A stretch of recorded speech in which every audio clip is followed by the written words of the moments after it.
3 US സൈനികർ കൊല്ലപ്പെട്ടു എന്നുള്ള വാർത്ത വരുന്നു. ഇറാനെതിരായ സൈനിക നീക്കത്തിനിടെ 3 സൈനികർ കൊല്ലപ്പെട്ടതായി US സൈന്യം അറിയിക്കുന്നുണ്ട്. അത് ഓപ്പറേഷൻ എപ്പിക് ഫ്യൂറിക്കിടെ ഈ മരണം എന്നുള്ളതാണ് ഇപ്പോൾ പുറത്തുവരുന്ന വിവരം. നേരത്തെ അമേരിക്കൻ യുദ്ധക്കപ്പൽ ഇറാൻ ആക്രമിച്ചു എന്നുള്ള വാർത്ത കൂടി വന്നിരുന്നു. അതിൽ ഏതെങ്കിലും തരത്തിലുള്ള നാശനഷ്ടങ്ങൾ ഉണ്ടായിട്ടുണ്ടോ എന്നത് കൂടി ഇനിയും പുറത്തേക്ക് വരാനുണ്ട്. ഇസ്രയേലിനും അമേരിക്കയ്ക്കും ശക്തമായ മുന്നറിയിപ്പുമായി ഇറാൻ വിദേശകാര്യമന്ത്രി അബ്ബാസ് അറക്ചി. സ്വയം പ്രതിരോധിക്കേണ്ടി വന്നാൽ ഏതറ്റം വരെയും തിരിച്ചടിക്കും എന്ന് താക്കീത്. ഇറാന്റെ പുതിയ പരമോന്നത നേതാവിനെ ഉടൻ തെരഞ്ഞെടുക്കുമെന്നും ഭരണഘടനാ നടപടിക്രമങ്ങൾ പുരോഗമിക്കുകയാണെന്നും അബ്ബാസ് അറക്ചി പറഞ്ഞു. അമേരിക്ക ആക്രമിക്കുമ്പോൾ തിരിച്ചടിക്കാതെ നിർവാഹമില്ല. അമേരിക്കൻ സൈന്യത്തെ സഹായിക്കുന്ന സൈനികരെ ലക്ഷ്യമിടുമെന്നും പ്രതികരണം. ഹോർമുസ് കടലിടുക്ക് അടയ്ക്കാൻ ഉദ്ദേശമില്ല, കപ്പൽ ഗതാഗതം തടസ്സപ്പെടുത്തില്ലെന്നും അറക്ചി അൽ ജസീറയോട് വ്യക്തമാക്കിയിട്ടുണ്ട്. അയൽ രാജ്യങ്ങളെ അല്ല, മറിച്ച് ഈ രാജ്യങ്ങളിലെ US കേന്ദ്രങ്ങളെയാണ് ആക്രമിക്കുന്നത് എന്നുകൂടി അറക്ചി ഇപ്പോൾ വ്യക്തമാക്കുന്നുണ്ട്. PP ജെയിംസ് ആണ് ഇന്റർനാഷണൽ ഡെസ്കിൽ നിന്ന് ഇപ്പോൾ വിവരങ്ങൾ മാറ്റിയിരുന്നത്. PP ജെയിംസ്, ഈ അറക്ചി പറഞ്ഞതായി ഇപ്പോൾ പുറത്തുവരുന്ന മറ്റൊരു വിവരം, ഈ തങ്ങൾ ലക്ഷ്യമിട്ടത് ഈ GCC രാഷ്ട്രങ്ങളിലെ അമേരിക്കൻ സൈനിക താവളങ്ങളെയാണ്. പക്ഷേ ആ സൈനിക താവളങ്ങൾ അടച്ചിട്ട് അവിടെയുള്ള ഈ ആളുകൾ എന്ത് ചെയ്തു എന്ന് ചോദിച്ചാൽ അവർ ഈ ജനവാസ മേഖലയിലെ ഒളിയിടങ്ങളിലേക്ക് മാറുന്നുണ്ട്. അവർ മാനുഷിക കവചം സൃഷ്ടിച്ച് ഈ ആക്രമണത്തെ പ്രതിരോധിക്കാൻ സൃഷ്ടിക്കുന്നു എന്നുകൂടി അറക്ചിയുടെ ഒരു പ്രസ്താവന ഇപ്പോൾ വരുന്നുണ്ട്. അപ്പോൾ എങ്ങനെയാണ് ഇറാന്റെ ഇനിയുള്ള നീക്കങ്ങൾ പ്രതീക്ഷിക്കേണ്ടത് PP ജെയിംസ്? ഉന്മേഷ്, ഇറാൻ അവരുടെ തിരിച്ചടി തുടങ്ങി എന്നുള്ളതിന്റെ വലിയ ലക്ഷണങ്ങളാണ് കാണുന്നത്. ഈ ഇവിടെ പോയി വെനുസ്വേലയിൽ കയറി വളരെ എളുപ്പത്തിൽ അവിടുത്തെ പ്രസിഡന്റിനെ പിടിച്ചുകൊണ്ടുപോയത് പോലെയല്ല കാര്യങ്ങൾ. എന്ന് മാത്രമല്ല, ഇറാനിൽ വലിയ കൺസോൾട്ടേഷൻ നടക്കുന്നു. അവിടുത്തെ സുപ്രീം ലീഡർ, അവരുടെ പരമോന്നത നേതാവ് ആയത്തുള്ള അലി ഖമനേയിയെ കൊലപ്പെടുത്തിയതിനെതിരെയുള്ള വലിയ രോഷപ്രകടനം, അത് ജനങ്ങൾ തെരുവിലിറങ്ങി പ്രതിഷേധിക്കുന്നു. ഒരു വിഭാഗം ആഹ്ലാദ പ്രകടനവും നടത്തുന്നുണ്ട്. പക്ഷെ അതിനിടയിൽ അവിടുത്തെ സൈന്യം 6,60,000-വും അവിടുത്തെ ഇറാന്റെ റവല്യൂഷണറി ഗാർഡ്സൊക്കെ അതീവ രോഷത്തോടെയാണ് പ്രതികരിക്കുന്നത്. അതിൻ്റെ ഏറ്റവും വലിയ ഉദാഹരണം, ഒരിക്കലും തൊടാൻ പറ്റില്ലെന്ന് വിചാരിച്ചിരുന്ന അമേരിക്കയുടെ വിമാനവാഹിനി യുദ്ധക്കപ്പൽ USS അബ്രഹാം ലിങ്കൺ, അത് ഏതാണ്ട് 1-2 മാസമായിട്ട് ഈ ഇറാന്റെ തീരത്ത് തമ്പടിച്ച് കിടക്കുകയാണ്. അതിനു നേരെ ബാലിസ്റ്റിക് മിസൈലിന്റെ ആക്രമണം നടന്നിരിക്കുന്നു. വലിയ കേടുപാടുകൾ സംഭവിച്ചിട്ടുണ്ടാകാം. അത് സംബന്ധിച്ചുള്ള വാർത്തകൾ ഇനിയും വരാനിരിക്കുന്നതേ ഉള്ളൂ. ആ അബ്രഹാം ലിങ്കൺ, USS അബ്രഹാം ലിങ്കന്റെ പ്രത്യേകത, അതിൽ 90 യുദ്ധവിമാനങ്ങളുണ്ട്. F-35C, F-22, F-16 അടക്കം 90 യുദ്ധ വിമാനങ്ങളുണ്ട്. ഒരുപക്ഷെ ലോകത്തിലെ ഏറ്റവും വലിയ വിമാനവാഹിനി യുദ്ധക്കപ്പൽ ജെറാൾഡ് ഫോർഡാണ് അമേരിക്കയുടെ. അത് ഇസ്രായേലിൻ്റെ തീരത്താണ് ഉള്ളത്. അത് ഇസ്രായേലിലേക്ക് വരുന്ന അതിക്രമങ്ങളെയും മിസൈലുകളെയും തടുക്കാൻ മിസൈൽ വേദക സംവിധാനങ്ങൾ ഉപയോഗിച്ച് അവർ പ്രതിരോധ കവചമാണ് സൃഷ്ടിച്ചുകൊണ്ടിരിക്കുന്നത് USS ജെറാൾഡ് ഫോർഡ്. പക്ഷേ ഇപ്പോൾ ടോമഹോക്ക് മിസൈലുകളടക്കം അവിടുത്തെ പരമോന്നത നേതാവിനെ വധിക്കാനുള്ള ജോയിന്റ് അറ്റാക്ക് ഇസ്രായേലിൽ നിന്നും അമേരിക്കയിൽ നിന്നും നടത്തിയപ്പോൾ ഏറ്റവും പ്രധാന പങ്ക് വഹിച്ച വിമാനവാഹിനി യുദ്ധക്കപ്പലാണ് ഈ USS അബ്രഹാം ലിങ്കൺ. അമേരിക്കയുടെ ഏറ്റവും പ്രശസ്തനായ പ്രസിഡന്റിന്റെ പേരിലുള്ള യുദ്ധക്കപ്പലാണ്. ആ യുദ്ധക്കപ്പലിൽ നിന്നാണ്, അല്ലെങ്കിൽ വിമാനവാഹിനി യുദ്ധക്കപ്പലിൽ നിന്നാണ് ഏറ്റവും കൂടുതൽ ആക്രമണം നടന്നത്. ഇതിന് ചുറ്റും വേറെ 10 ഡിസ്ട്രോയേഴ്സ്, ഫ്രിഗേറ്റ്സ് വിഭാഗത്തിൽപ്പെട്ട യുദ്ധക്കപ്പലുകളുണ്ട്. അങ്ങനെ വലിയ വലയം സൃഷ്ടിച്ച് അതിനെ തൊടാതിരിക്കാൻ വേണ്ടി പാട്രിയോട്ട് മിസൈൽ സംവിധാനങ്ങളടക്കം ലേറ്റസ്റ്റ് ആയിട്ടുള്ള മുഴുവൻ മിസൈൽ വേദക സംവിധാനങ്ങളുണ്ട്.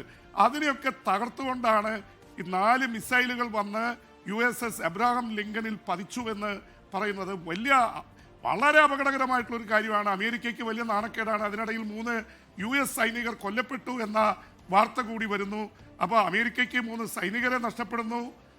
നേരത്തെ ഇറാൻ പറഞ്ഞതാണ്, ഞങ്ങൾ US ബേസിലടിച്ചപ്പോൾ 100 കണക്കിന് US ഭടന്മാരെ കൊലപ്പെടുത്തി, സൈനികരെ കൊലപ്പെടുത്തിയെന്ന് പറഞ്ഞു. പക്ഷേ അതിനൊന്നും സ്ഥിരീകരണം ഉണ്ടായില്ല.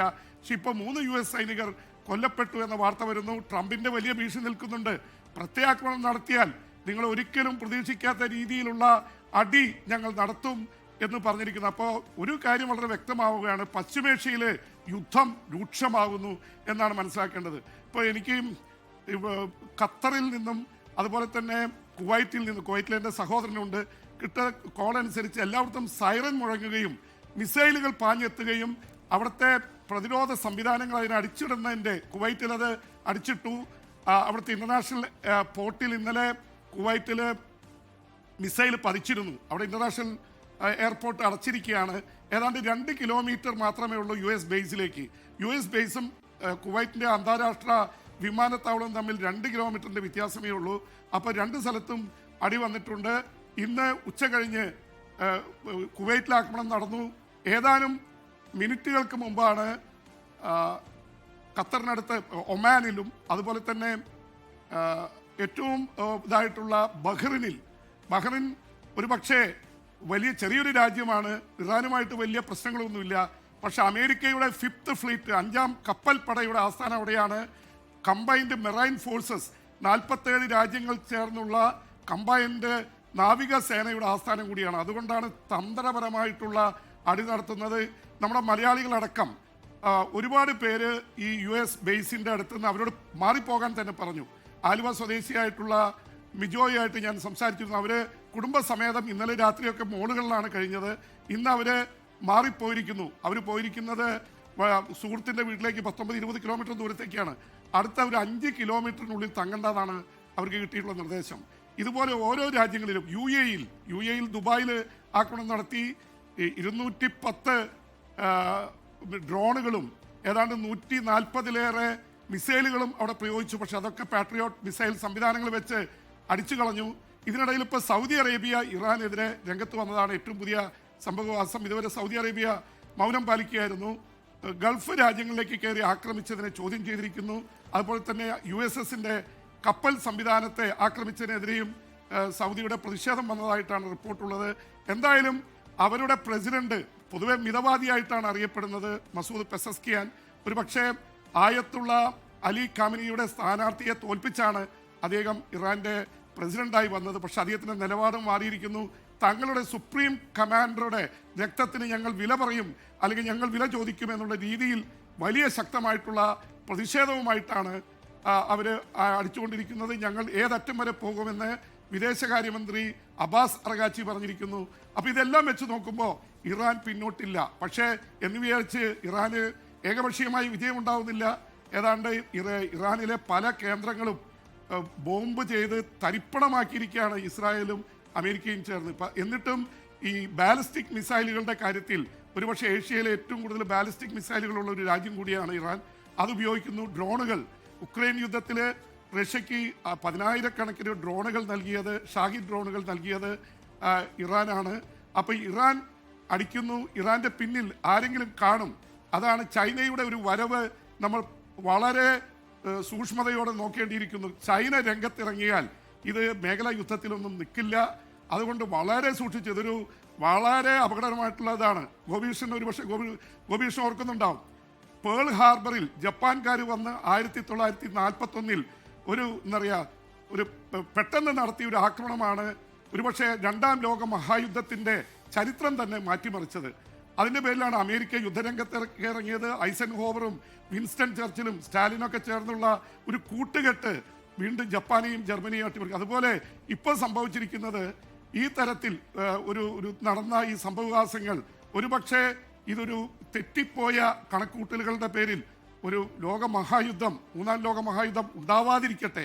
പക്ഷേ കാര്യങ്ങൾ അങ്ങനെ പോയാലും നമ്മളെ വലിയ ആശങ്കപ്പെടുത്തുന്ന അവസ്ഥയിലേക്കാണ് കാര്യങ്ങൾ പോകുന്നത്. പ്രത്യേകിച്ച് അണവായുധങ്ങളുടെ പ്രശ്നങ്ങൾ, അതുപോലെ തന്നെ ട്രംപ് എടുക്കുന്ന നിലപാടുകൾ. അമേരിക്കൻ പ്രസിഡന്റ് ഡൊണാൾഡ് ട്രംപ് അവിടുത്തെ അമേരിക്കയുടെ കോൺഗ്രസിൻ്റെ പോലും അനുമതിയില്ലാതെയാണ് ഈ തരത്തിൽ കാര്യങ്ങൾ കാണിച്ചുകൊണ്ടിരിക്കുന്നത്. അതുകൊണ്ട് കാര്യങ്ങൾ വളരെ അപകടകരമായിട്ടുള്ള അവസ്ഥയിലേക്കാണ് പോകുന്നത്. ഇറാനെ അങ്ങനെ അടിച്ചു തീർക്കാൻ സാധിക്കില്ല എന്ന തരത്തിലാണ് കാര്യങ്ങൾ മുന്നോട്ട് പോകുന്നത്. എന്തായാലും ഗൾഫ് മേഖല മുഴുവൻ ആശങ്കയിലാണ്. നമ്മുടെ ദശലക്ഷക്കണക്കിന് മലയാളികൾ ആശങ്കയിലാണ്. എന്ന് വിചാരിച്ചിട്ട് അവർ പേടിക്കണമെന്നല്ല പറഞ്ഞത്, പക്ഷെ ജാഗ്രത വേണം. ഇവരിപ്പോൾ US ബേസ് അടിക്കുന്നുവെന്ന് മാത്രമേ അടിക്കുന്നുള്ളൂ എന്ന് അർഗാച്ചിയൊക്കെ പറയുന്നുണ്ടെങ്കിലും വന്ന് വീഴുന്നത് ക്രൗൺ പ്ലാസയിൽ വീണു. അതുപോലെ തന്നെ മറ്റു പല ഇതിലും ആൾക്കാർ കൊല്ലപ്പെടുന്നു. 9 പേര് ഇസ്രായേലിന് നേരെ വലിയ ആക്രമണം നടക്കുന്നുണ്ട്. ഇസ്രായേലിലെ മറ്റേ ബെയ്ത്ത് ഷമാമിൻ്റെ അടുത്ത് 9 പേർ കൊല്ലപ്പെട്ടിട്ടുണ്ട്. ഇസ്രായേലിനും വലിയ പരിക്കുകൾ സംഭവിക്കുന്നുണ്ട്. ഇറാനിൽ മരണസംഖ്യ കൂടിക്കൊണ്ടിരിക്കുന്നു. അത് വെളിപ്പെടുത്തുന്നില്ല. 200 കഴിഞ്ഞിട്ട് പിന്നെ അത്രയും കൃത്യമായിട്ട് പറഞ്ഞിട്ടില്ല. പക്ഷേ 500-ലേറെ പേർ കൊല്ലപ്പെട്ടു എന്നാണ് അനൗദ്യോഗിക കണക്ക്. അപ്പോൾ ഇതെല്ലാം വെച്ച് നോക്കുമ്പോൾ യഥാർത്ഥത്തിൽ പശ്ചിമേഷ്യ കത്തുകയാണ് എന്ന് തന്നെ പറയേണ്ടി വരും.